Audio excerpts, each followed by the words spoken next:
Hello ছোট বন্ধুরা, আজকে আমরা আমাদের রবিন ফাইন্যান্স একাডেমি নিজস্ব বই থেকে যাদের কাছে বইগুলো আছে তারা বইটা নিয়ে আসলে কিভাবে শুরু করবে আঁকাটা এবং প্রথম দিকে কিভাবে শুরু করবে, আজকে এই বইয়ের দিক নির্দেশনা নিয়ে আমরা আজকে আলোচনা করব। প্রাথমিক পর্যায়ে একদম যারা প্লে প্লে বা প্রারম্ভিক বা শিশু শ্রেণী যারা আছো তাদের জন্য আজকের প্রথম ক্লাস নিয়ে আমরা আলোচনা করব। তো সাথে থাকো আমাদের রবিন ফাইন আর্টস একাডেমি।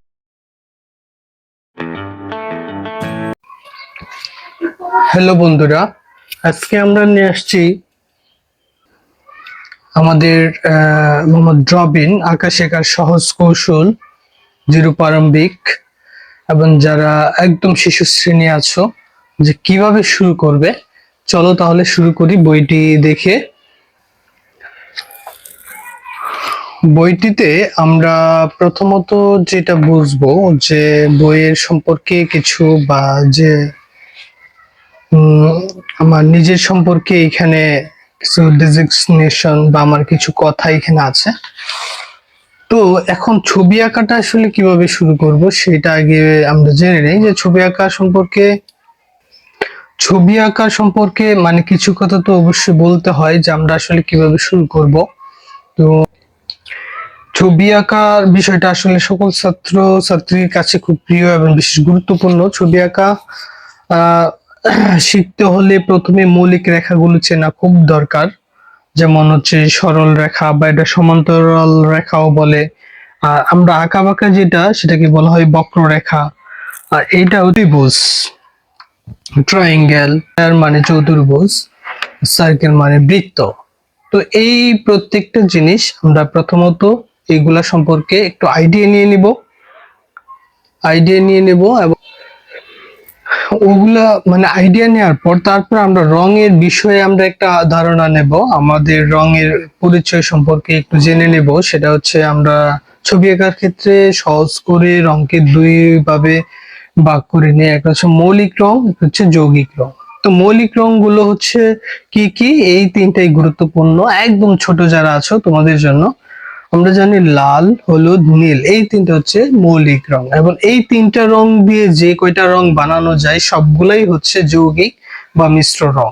তো এখানে উদাহরণস্বরূপ দেওয়া হয়েছে লালের সাথে নীল মিশালে কি হবে, বেগুনি। নীলের সাথে হলুদ মিশালে সবুজ হবে।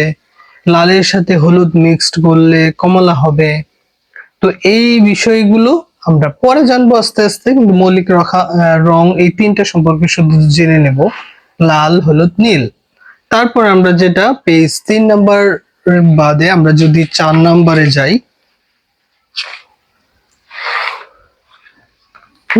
4 নাম্বারে আমরা অবশ্যই এই রঙের সঠিক ব্যবহার সম্পর্কে আমাদেরকে কিছু গাইডলাইন আমরা আমাদের দেওয়ার চেষ্টা করব। যেমন হচ্ছে সুন্দর করে অঙ্কন করার জন্য রঙের ব্যবহার খুবই গুরুত্বপূর্ণ। রং মেশানোর পরিমাণের উপর নির্ভর করবে ছবি গাঢ় কি হালকা হবে। তবে এই অবস্থার মিশ্র রং ব্যবহার করার প্রয়োজন নেই। যে কোনো একটা রংকে সুন্দরভাবে তৈরি করে ব্যবহার করতে শিখো। তোমাদের জন্য কালার পেন্সিল ব্যবহার সহজ হবে, যেগুলা কালার পেন্সিল। তো ছোটদের জন্য আসলে এই মানে প্রথমত রং করার পর কিছু জায়গা ফাঁকা দেখাবে, সমস্যা নেই। হ্যাঁ, ফাঁকা জায়গা ভরাট পরে আস্তে আস্তে ভরাট করে নেবে, সাইড দিয়ে করে নেবে, নয়তো শুরুতেই সাইড দিয়ে করে নিলে আরো ভালো হয়। হ্যাঁ, ভরাট করা যে কোথাও সাদা যেন না থাকে। তো এই এত কিছু জানা দরকার নেই। তো সবচেয়ে বড় বিষয় হচ্ছে আমরা কালার পেন্সিলটা ব্যবহার করলে হয় কি, এটা একটা কোম্পানির কালার। হ্যাঁ, এরকম colour pencil, Petra colour pencil এটা। তো এই 24 বা 12 কালারও নিতে পারো। এই কালার পেন্সিল হলে মানে রং করতে সুবিধা হয় একদম ছোট যারা আছো তাদের জন্য। তো এই জন্য আমরা কালার পেন্সিল ব্যবহার করতে পারি ছোটদের জন্য।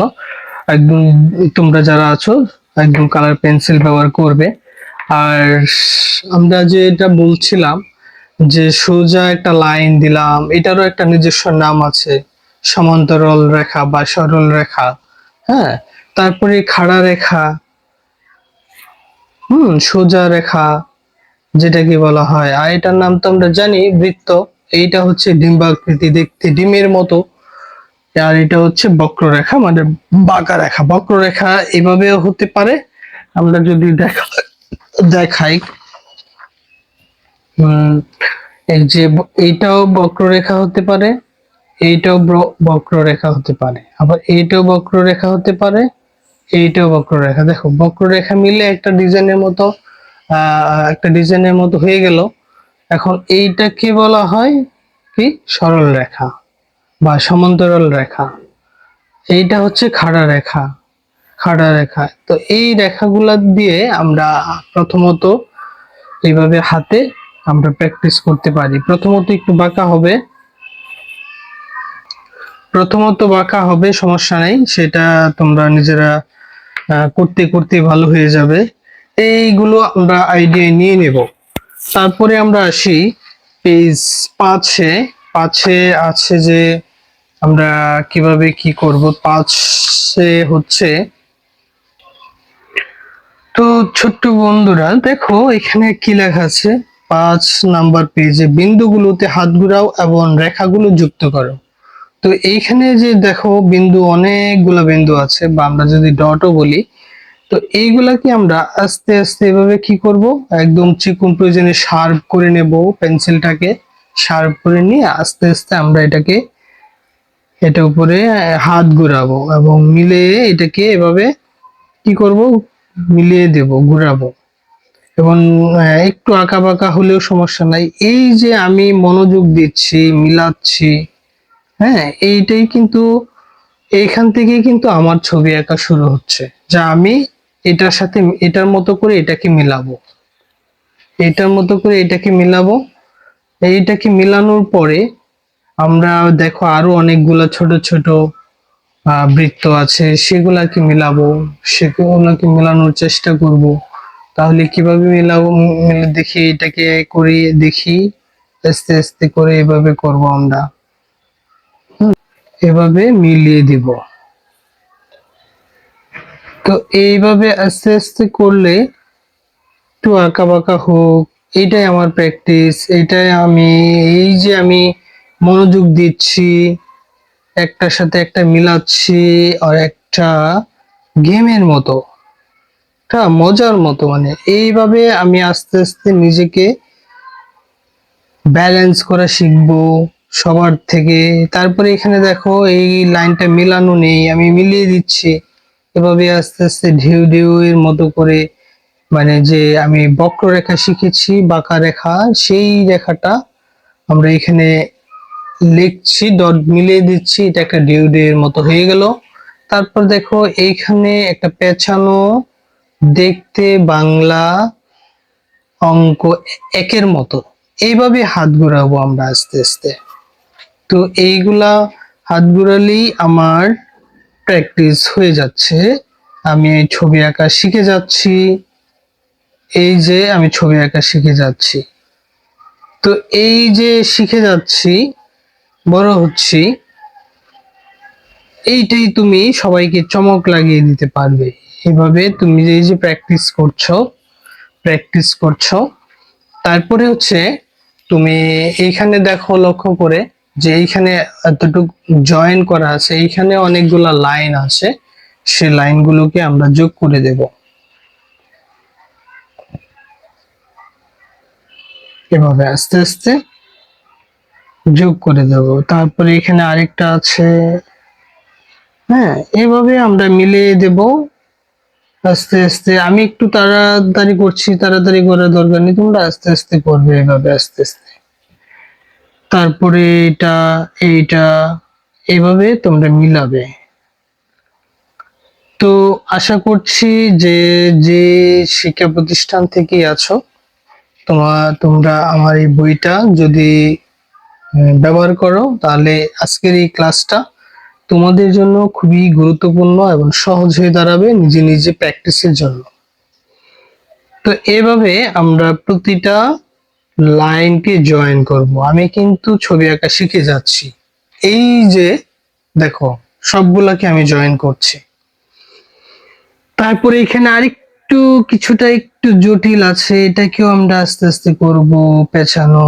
তারপর দেখবো যে এটা একটা কি সুন্দর মানে লাইন বা ডিজাইনের মতো হয়ে যাবে, সুন্দর একটা পেঁচানো জিনিস হয়ে যাবে। তো এইগুলো আমরা অনেক সুন্দর করে করবো, দেখো। তারপরে এভাবে আমি প্রতিটা জিনিস আমরা এটা প্র্যাকটিস করে ফেলবো।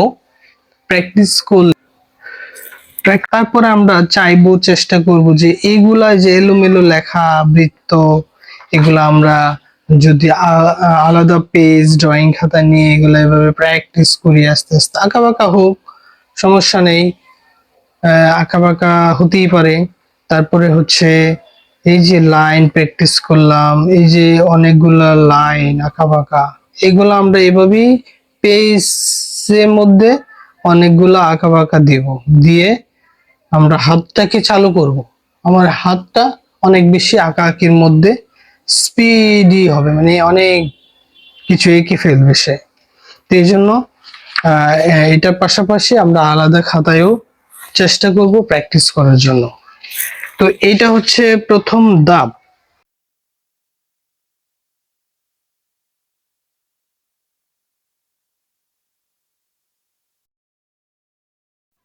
পরবর্তী দ্বিতীয় ক্লাসে আমরা পরের পেজের গুলো দেখাবো, সাথে থাকো। ধন্যবাদ সকলকে।